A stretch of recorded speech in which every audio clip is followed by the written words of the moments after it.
হযরত শাহজালাল আন্তর্জাতিক বিমানবন্দরের কার্গো এলাকায় ভয়াবহ অগ্নিকাণ্ডের ঘটনা ঘটেছে।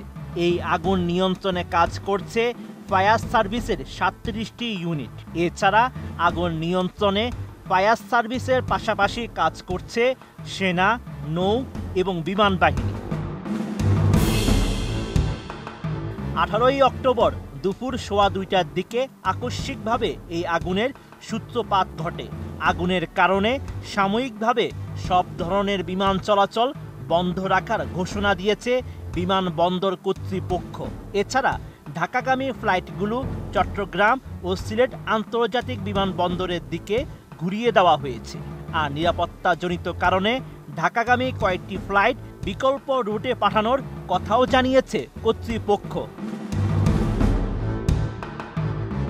শাহজালাল বিমানবন্দরের বরাত দিয়ে গণমাধ্যম সূত্রে জানা যায়, বেলা ২টা ১৫ বিমানবন্দরের কার্গো ভিলেজের কুরিয়ার গোডাউনে আগুনের সূত্রপাত হয়। বেলা ৩টা ১০ দিকে আগুন পৌঁছে যায় ইলেকট্রনিক্স গোডাউনে। এর মিনিট ২০ পর কেমিক্যাল গোডাউনে দাহ্য পদার্থের সংস্পর্শে এলে অগ্নিকাণ্ড প্রলয়ঙ্কারী রূপ ধারণ করে। এরপর মুহূর্তেই আগুন ছড়িয়ে যায় গোটা কার্গো ভিলেজে। কালো ধোঁয়ায় ছেয়ে যায় আকাশ। বিকেল ৩:৩০টায় বেসামরিক বিমান চলাচল কর্তৃপক্ষের জনসংযোগ কর্মকর্তা কাউসার মাহমুদ জানান, বিমানবন্দরে বিমান উঠানামা সাময়িকভাবে স্থগিত ঘোষণা করা হয়েছে।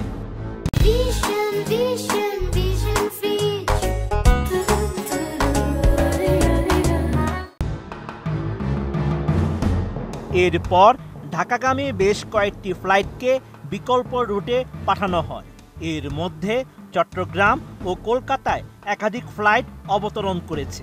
এদিকে ঢাকা থেকে ছেড়ে যাওয়ার অপেক্ষায় থাকা কয়েকটি আন্তর্জাতিক ফ্লাইটও ট্যাক্সিওয়েতে আটকে আছে। বিমানবন্দর সূত্রে আরও জানা যায়, ঢাকা থেকে কুয়ালালামপুরগামী বাটিকে এয়ারের OD 163 ফ্লাইট এবং ঢাকা থেকে মুম্বাইগামী ইন্ডিগোর 6E1116 ফ্লাইট ট্যাক্সিওয়েতে অপেক্ষা করছে। এছাড়া বিমান বাংলাদেশ এয়ারলাইন্সের সৈয়দপুর থেকে ঢাকাগামী ফ্লাইটটি ঢাকায় অবতরণ না করে চট্টগ্রামে অবতরণ করেছে। একইভাবে US বাংলা এয়ারলাইন্সের চট্টগ্রাম থেকে ঢাকাগামী একটি ফ্লাইট উড্ডয়নের পর পুনরায় চট্টগ্রামে ফিরে গেছে।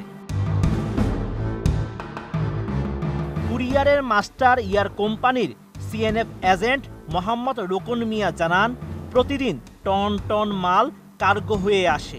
এ ঘটনায় বিশাল ক্ষতির মুখে পড়বে ব্যবসায়ীরা। আমাদের এখানে $বিলিয়ন উপরে ক্ষয়ক্ষতি হবে। আমাদের এই বিশেষ করে এয়ার এক্সপ্রেস ইউনিটটা একবারে সম্পূর্ণ ভস্মীভূত হয়েছে। Sheikh Farid, ATN news.